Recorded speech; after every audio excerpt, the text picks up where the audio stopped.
Oke, tes cek mic. Baik lagi dengan Vip Edik. Hari ini tanggal 7 Juni 2022, hari Selasa. Kita akan mulai analisa market untuk hari ini.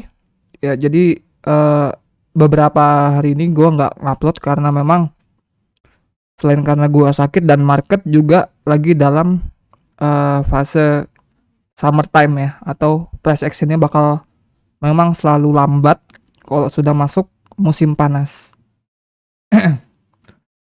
Jadi kalau memang sudah masuk bulan Juni, bulan Juli, itu market memang akan selalu jadi slow atau susah untuk di trade karena biasanya price action-nya bakal cuma pingpong atau konsolidasi. Oke, kita mulai analisa kita dari VIX. Nah, VIX di sini masih berada dalam downtrend. Saya lihat ini adalah series downtrend yang ada di VIX ya. Di trade di 618. Nge-trade front run di 50% dan series yang terakhir untuk fix short adalah yang ini. Ini yang ada untuk minggu ini. Bisa dilihat di sini fix kembali ke low di tanggal 2 Juni ya. Ada kemungkinan ngebuat double bottom. Nah, di sini kalau fix bisa nge-break $27, kemungkinan fix akan berubah tren dari downtrend menjadi uptrend. So, selama fix masih berada di bawah $27, fix masih bearish dan risk asset masih bullish. Tandanya untuk S&P, BTC, Dow Jones, Nasdaq semua masih kemungkinan berada di squeeze menuju resisten atau bullish selama fix masih berada di bawah $27,01. Nah, di sini tadi malam fix sudah nge-break begini. Short dari high di tanggal 3 ke most recent low. Untuk konfirmasi resisten ini lagi, untuk konfirmasi resistennya lagi, kita perlu nge-break long dari low to high. Ya. Kita perlu nge-break lagi untuk konfirmasi resistennya lagi, untuk konfirmasi short ini lagi. So, fix selama masih berada di bawah $27, fix masih bearish ya. Dan kita perlu konfirmasi ulang resisten ini lagi. So far fix masih bearish, masih dalam short setup dan risk asset masih kemungkinan bullish. Terlanjut ke S&P. Nah, S&P masih berada di dalam long menuju resisten yang lebih besar. Ya, kita ke time frame 4 jam. Dia punya long di sini sebelumnya yang berubah menjadi ekstensi.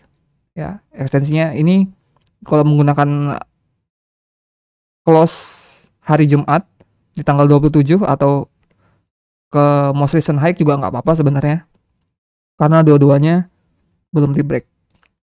Jadi gue di sini gunain high di hari Jumat minggu lalu apa 2 minggu yang lalu ya, 2 minggu yang lalu ya. Jadi kita masih bullish ya untuk S&P selama berada di atas 4055. Ini yang berkorelasi dengan fix $27. So, selama 1 minggu ini kita cuma konsolidasi di sini. Dan ini wajar karena memang musim panas. Kurangnya partisipasi di market ya. Jadi jika fix bisa terus mempertahankan shortnya, nggak nge-break $27, kemungkinan sini fix S&P bisa grinding high, bisa naik lagi, atau mungkin cuma sideways lagi sampai menuju weekend. Tapi jika fix nge-break $27, kemungkinan S&P bakal nge-break ekstensi longnya dan melanjutkan downtrend di daily-nya. Tapi so far yang gue lihat juga dari dolar juga masih belum ada tanda-tanda menguat.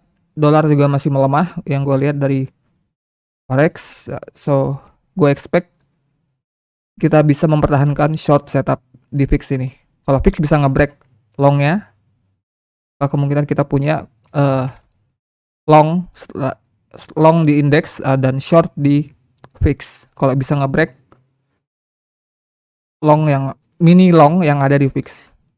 Ya, pokoknya so far selama fix berada di bawah $27, fix bearish dan indeks dan risk asset bullish. Juga masih cuma pingpong di sini dalam 1 minggu. Masih berada di dalam ekstensi long. Dow juga sama kayak S&P. Dow punya long sebelumnya, berubah menjadi ekstensi. Ekstensinya sama ya, mau ini close di hari Jumat dan ini most recent high. Semuanya masih dipertahankan ya, dan dia di sini cuma pingpong.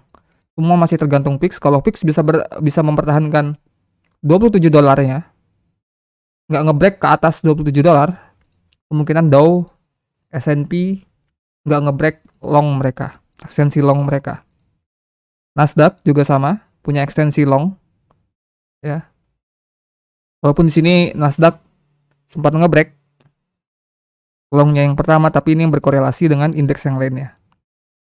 So ya, semua ekstensi long yang ada di indeks ini berkorelasi dengan $27 di fix. Kalau fix berhasil ngebreak $27, maka indeks akan melanjutkan daily downtrendnya, karena kalau dilihat dari daily kita masih bearish, masih bear market. Di intraday kita masih ada kemungkinan bullish untuk naik ke resisten yang lebih besar.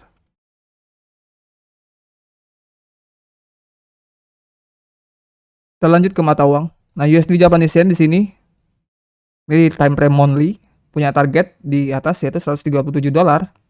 Di intraday nggak ada yang bisa benar-benar kita lihat ya, ini cuma ada level long yang mungkin cuma bisa jadi observasi. Di sini kemungkinan ada long yang front run di 382 dan ini yang menjadi ekstensi untuk next long. Oke. Kemungkinan ini yang bisa menjadi level yang bisa kita observasi. Kalau memang ini nanti bisa dipertahankan, kita bisa gunakan anchor ini sebagai next long setup. Nah, yang bisa kita lihat dari USD Japanese Yen ini, jika USD Japanese Yen turun ke support, itu akan menjadi pelemahan dolar. Ya, apalagi kalau dia bisa ngebreak ekstensi ini, kemungkinan itu bisa menjadi pembalikan arah untuk USD Japanese Yen, yaitu kembali ke low, mungkin dia ngebalik ke full retracement atau berubah tren dari uptrend menjadi downtrend. Ini nggak kelihatan ya di sini. Harusnya di sini ada historinya. USD Japanese Yen.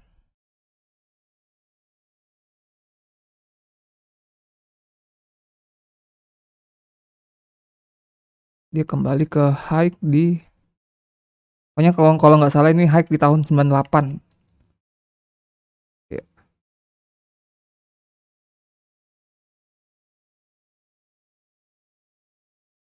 Ya, tapi so far kita gunakan ini sebagai observasi jika memang ada long level. Karena memang di sebelumnya nggak ada level yang bisa kita jadikan acuan. Cuma ini yang bisa kita lihat, yaitu kemungkinan di sini ada tadi malam kemungkinan ada long yang di trade di 382 dan sekarang berubah menjadi ekstensi. So bullish selama berada di atas $131,755 dan itu cuma observasi ya. Kita lanjut ke Aussie dollar. Aussie dollar di sini ini time frame daily. Ada kemungkinan kita memang nge-trade daily atau weekly short. Kemungkinan kita sedang nge-trade weekly short. Tapi resisten ini nggak bisa dikonfirmasi selama kita masih berada di counter trend intraday longnya. Jadi Aussie punya long setup sebelumnya, di sini trade sekali, di trade 2 kali, ngeblow up target dan kemungkinan sekarang udah menjadi ekstensi. Ekstensi pertama berhasil di trade, front run di 50% dan kemungkinan sekarang berada di ekstensi yang kedua. Oke. So, Aussie di sini selama masih berada di atas $0,71367, Aussie masih berada di counter trend long bullish setupnya ya. Tapi jika ini bisa di break, kemungkinan itu akan menjadi konfirmasi daily shortnya atau daily resistance-nya. So far kita masih bullish untuk Aussie di time frame intraday-nya atau 4 jam. Bullish selama berada di atas 0,71367. Ini ekstensi long setup di Aussie. Nah, Euro sebelumnya sudah nge-break ekstensi long ya. Ekstensi short di daily dan sekarang berada di long setup. Ya, resisten di atas kita nggak tahu bakal di mana. Yang jelas selama di intraday kita masih bullish, kita nggak bisa konfirmasi resisten yang ada yang di atas. So kita punya long setup di sini. Di sini kita 382 dan kemungkinan kita ke akan menjadi long setup yang ketiga. Di sini memang belum nge-trade 50%-nya atau bahkan ada kemungkinan juga dia sudah nge-trade di 382 front run beberapa tick ya. Karena sebelumnya dia sudah nge-break long setup of the week-nya yang seperti ini. Ya. Kemungkinan dia punya short setup di sini yang bisa membawa kita ke low yang sama lagi. Ke low yang ini lagi.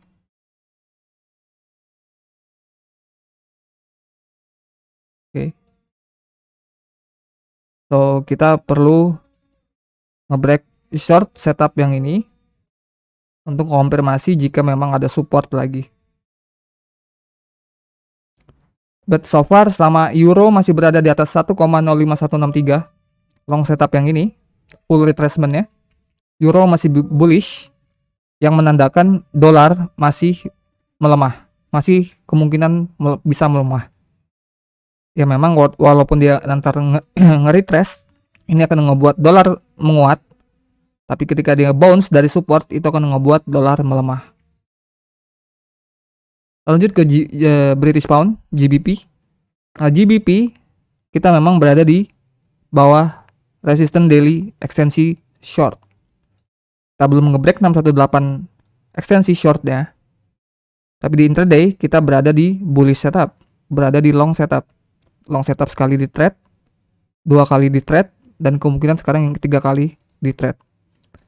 Sama kayak British Pound, sama kayak Euro, kemungkinan kita sudah nge-trade di 382. Bisa dilihat di sini ada reaksi wick di 382 ya. Dan kita perlu nge-break lawan setupnya untuk konfirmasi jika support ini berhasil. Oke, kita perlu nge-break 1,25766 dolar untuk konfirmasi support 382. So far selama British Pound berada di long setup yang ini full retracement selama berada di atas 1,23508 dolar. British Pound masih bullish dan itu juga masih sugesti dolar masih bisa melemah. Ya, dolar melemah berarti yang lainnya bullish. Kita lanjut ke gold. Nah, gold di sini berada di long setup. Long setup yang pertama berhasil di trade, long setup yang kedua berhasil di trade, atau bahkan mungkin ini juga bisa kayak gini ya. Maybe. So ya, tapi dia di sini gagal mempertahankan long setup series yang kemungkinan kemarin bisa jadi series tapi dia gagal di sini ya. Kalau kalian lihat biasanya orang nyebut ini inverse head and shoulder gitu ya. Oke. Jadi sama kayak euro dan GBP. Karena dia kembali ke low yang ini, kita perlu nge-break short yang ini. Kita nggak perlu nge-break 1.859 dolar untuk konfirmasi support yang ini lagi. Oke, but so far selama kita berada di atas 1.818 dolar, gold masih bullish ya. Jadi ini juga masih sugesti pelemahan dolar. Kita lanjut ke Bitcoin. Nah, Bitcoin di sini masih bullish untuk intraday ya. Karena di intraday kita masih belum ada long yang di break. Kita punya long setup di tanggal 12 Mei di trade 382 berhasil mencapai target. Long setup yang kedua di trade di 382 berhasil mencapai target. Dan long setup yang ketiga di sini belum nge-trade di 50%. Oh ya, yang terakhir ini dia nge-trade 50% ya. Trade 50% berhasil mencapai target dan kemungkinan ini next long setupnya. Perlu diingat juga kita masih berada di bawah daily ekstensi short. Jadi ekstensi shortnya juga belum di break. Ada kemungkinan kalau memang BTC bisa nge-trade 50% retracement ya, baru dia bisa naik ke nge-break daily ekstensi shortnya. So untuk intraday karena juga dolar masih kemungkinan masih bisa melemah, BTC masih bullish selama berada di atas 28.065 dolar. Oke. Di daily kita juga memang masih bearish. Termasuk kayak S&P, Nasdaq, Dow, daily-nya semua masih bearish, tapi di intraday kita masih ada peluang untuk naik lebih tinggi atau menuju resisten yang lebih besar. So, selama intraday long-nya belum ada yang di break, kita masih ada kesempatan buat naik menuju resisten yang lebih besar. Jika semua long setup yang ada di intraday ini berhasil di break, maka itu akan menjadi konfirmasi daily short atau downtrend di daily lagi. Oke, cukup untuk analisa hari ini. Jika ada yang bingung silahkan tanyakan di Discord. Cukup sekian, terima kasih, selamat malam.